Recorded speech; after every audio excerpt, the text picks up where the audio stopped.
মাদারীপুরে কোটা সংস্কারের দাবিতে আন্দোলনকারী শিক্ষার্থীদের উপর ছাত্রলীগ লাঠিসোঁটা নিয়ে হামলা চালিয়েছে। এতে নারীসহ অন্তত ৫ শিক্ষার্থী আহত হয়েছেন। বুধবার বেলা 11:30টার দিকে ঢাকা বরিশাল মহাসড়কে মোস্তফাপুর বাসস্ট্যান্ডে এই ঘটনা ঘটে।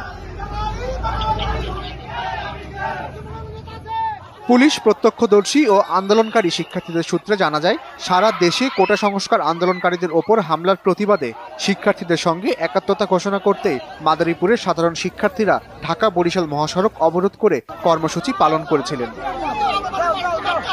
আমাদের হাতে কিছুই ছিল না, শুধু মাথায় একটা পতাকা। আমাদের স্কুল কলেজের যে শিক্ষার্থীরা আমরা মহাসড়কে দাঁড়িয়ে আমরা আন্দোলন করছিলাম। ঠিক 5 থেকে 10 মিনিট পরেই সেখানে ছাত্রলীগ আসে এবং তার পরবর্তীতে পুলিশ আসে।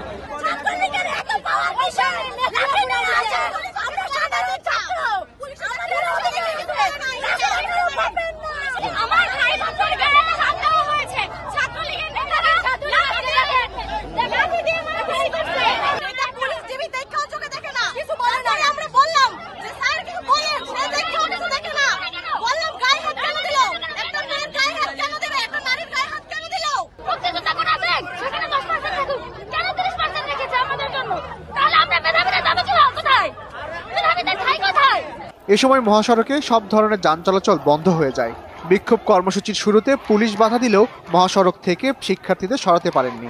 এক পর্যায়ে বেলা 11:30টার দিকে জেলা ছাত্রলীগের নেতাকর্মীরা লাঠিসোঁটা নিয়ে আন্দোলনকারী শিক্ষার্থীদের উপর অতর্কিত হামলা চালান।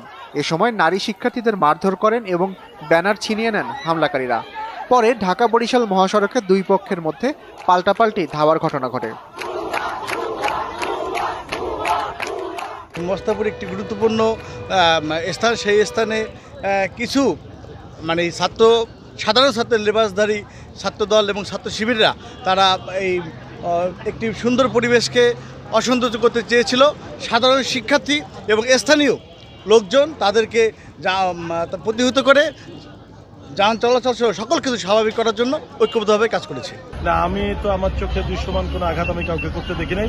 কোটা আন্দোলনকারীদের মধ্যে নিজেদের মধ্যে তাদেরকে যখন আমরা বলতেছিলাম, তারা কিছু অংশ আমাদের কথা শুনছিল আর কিছু শুনতে চাচ্ছিল না, যখন তারাই তাদেরকে নিজেদের মধ্যে নিয়ন্ত্রণের জন্য সরাই দেওয়ার জন্য দেখতেছে।